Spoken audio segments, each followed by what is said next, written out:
Okay, so let's talk about risk, which is really just a fancy way of talking about uncertainty. And uncertainty, as you may have noticed, is everywhere. Will your favorite coffee shop run out of oat milk right before you get there? Will that new marketing campaign you spent months on actually bring in customers? Or will it just become a meme for all the wrong reasons? Will a sudden supply chain disruption mean you can't build your awesome new product? This, my friends, is the stuff of risk. It's the gap between what you hope will happen and the bajillion other things that could happen instead. It's the universe shrugging its shoulders. So, what do we do about it? We could just close our eyes, cross our fingers, and hope for the best. Or we could do something called risk management. And risk management isn't about eliminating risk entirely, because spoiler alert, you can't. It is about understanding those potential bumps in the road, both the good ones and the bad ones, and then making a plan. It's about being prepared. It's the difference between seeing a caution wet floor sign and slipping spectacularly in a puddle. One involves foresight and a plan, walking around the puddle, and the other involves, well, a bruised ego and a wet everything. This whole process is super important for any organization, whether it's a massive global corporation or the local bookstore on the corner. Why? Because managing risk helps you make better, smarter decisions. It protects the things you care about, like your money, your reputation, and your ability to actually do the thing your business was created to do. It's about building resilience, so when something unexpected does happen, and it will, you're not knocked completely off your feet. You can absorb the hit, adapt, and keep moving forward. It's like a strategic superpower for survival and success. Ultimately, risk management is about having a conversation with the future.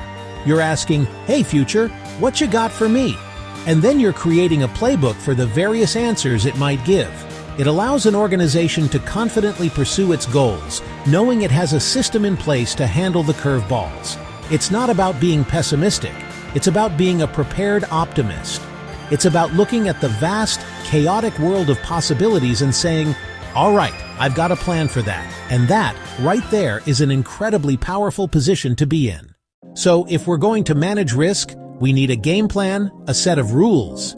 And in the world of risk management, there are two major players, two big-name frameworks that everyone talks about, ISO 31000 and COSO. Think of them as two different coaching philosophies for the same sport. They both want you to win, but they have different playbooks for getting you there. First up is ISO 31000. The ISO part stands for the International Organization for Standardization, which is a global body that creates standards for, well, pretty much everything, from the size of credit cards to quality management. ISO 31000 is like that super chill philosophical coach who focuses on principles and flexibility. It was first published in 2009 and is designed to be a universal guideline. It doesn't really care if you're a hospital, a tech startup, a government agency, or a lemonade stand. Its whole vibe is, here are some really good ideas and a solid process. Take what you need, adapt it to your world, and make it your own. It's less of a strict rulebook and more of a wise mentor, providing a framework that can be integrated into any organization's existing practices. Then we have COSO. This one's the American contender, and its name is an acronym for the Committee of Sponsoring Organizations of the Treadway Commission, which I know sounds like the title of a very serious, very long government report. And that's kind of its origin story. COSO was formed in the 1980s to tackle the problem of fraudulent financial reporting. So, from the get-go, its DNA is deeply intertwined with accounting, auditing, and making sure the numbers are right. It's a bit more formal, a bit more structured, and has a very specific focus. If ISO 31000 is the philosophical coach, COSO is the detail-oriented clipboard-carrying strategist. Its famous framework, often called the COSO Cube, is more prescriptive. It tells you not just what to do, but how to do it, with a heavy emphasis on internal controls, financial reporting, and compliance. It's designed to give boards of directors and senior management assurance that their organization is under control and playing by the rules, especially the financial ones. It's the framework that auditors and CFOs absolutely love because of its structured approach to preventing nasty surprises in the financial statements. All right, let's put these two frameworks in the ring and see how they stack up. Imagine a tale of the tape. In one corner, we have ISO 31000, the adaptable globalist. Its main goal is to provide a set of principles and guidelines to help any organization manage any type of risk. It's all about integrating risk management into every decision and process. It wants to create a risk-aware culture. The focus is broad, strategic, operational, financial, you name it. It's about making better decisions everywhere, all the time, by consistently thinking about what could happen. In the other corner stands COSO, the structured specialist. Its primary goal is to help organizations design and implement internal controls to manage risk, especially risks related to achieving their objectives in operations, reporting, and compliance. It's particularly famous for its focus on reliable financial reporting and preventing fraud. While it can be applied more broadly, its heart and soul are in ensuring that the internal machinery of the company is working correctly to prevent errors and bad behavior. It's less about a general philosophy and more about a specific auditable system. Now let's talk process. ISO 31000 lays out a clear iterative process. Establish the context, identify the risks, analyze them, evaluate them, and then treat them. And all of this is surrounded by continuous communication, monitoring, and review. It's a cycle. You're never really done. It's a flexible loop you can apply to a single project or to the entire organization. It's like the scientific method for risk. Observe, hypothesize, test, repeat. It encourages you to tailor this process to fit your specific needs, making it highly adaptable. COSO's process is structured around 5 interrelated components, which are famously visualized in its cube. These are control environment, risk assessment, control activities, information and communication, and monitoring activities. This isn't so much a linear process as it is a set of building blocks that need to be in place simultaneously.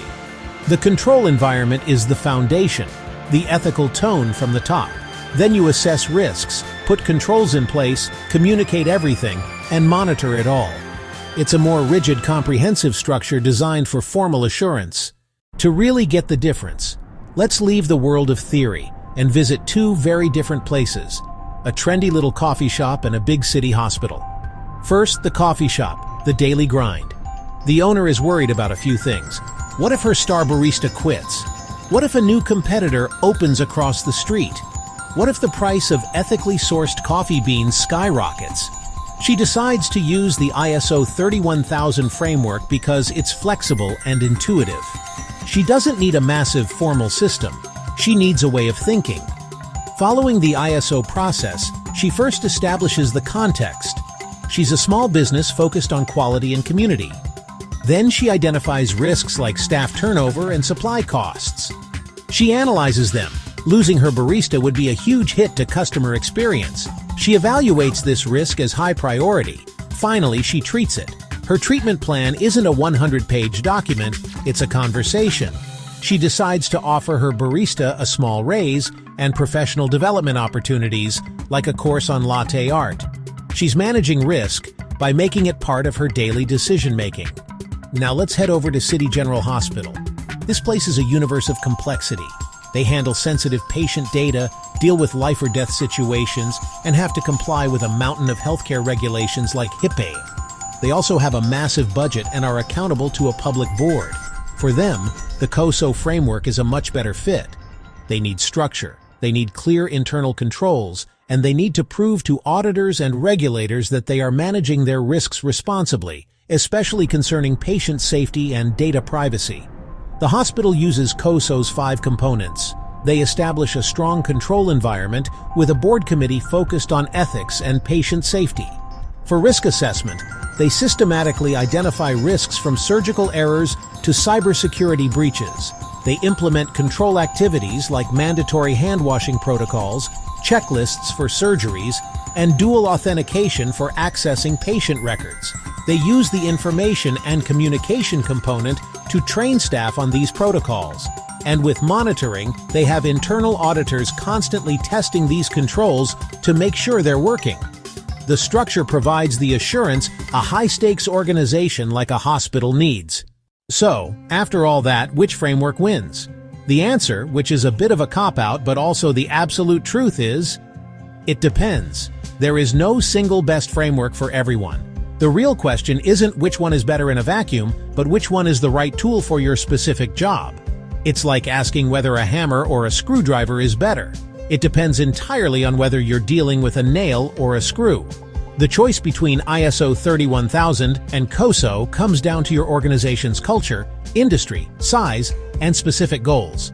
You might choose ISO 31000 if your organization values flexibility and wants to build a broad, principles-based culture of risk awareness. It's fantastic for organizations that need a guide rather than a rulebook. If you're in an innovative, fast-changing industry, or if your primary goal is to integrate risk thinking into strategic planning and project management, ISO 31000 is your champion. It's for the organization that says, help us think better about risk in everything we do. It's a guide to a mindset. On the other hand, you would lean heavily towards COSO if you operate in a highly regulated industry like banking, healthcare, or insurance. If your primary concerns are internal control over financial reporting, fraud prevention, and compliance, COSO is purpose-built for you. Publicly traded companies in the United States, for example, often use COSO to meet the requirements of the Sarbanes-Oxley Act. If you need a framework that provides a clear, auditable structure that gives your board and external stakeholders strong assurance, then COSO is your undisputed winner. But here's the secret. Mind-blowing twist. You don't always have to choose. Many organizations use both. They might use ISO 31000 as their overarching philosophy for enterprise-wide risk management, guiding their strategic thinking and culture. Then, within that, they might use the COSO framework specifically for their internal control, financial reporting, and compliance functions. The frameworks are not mutually exclusive. They can be complementary, working together to create a robust, multi-layered approach to navigating the wonderful, terrifying, and uncertain world of risk.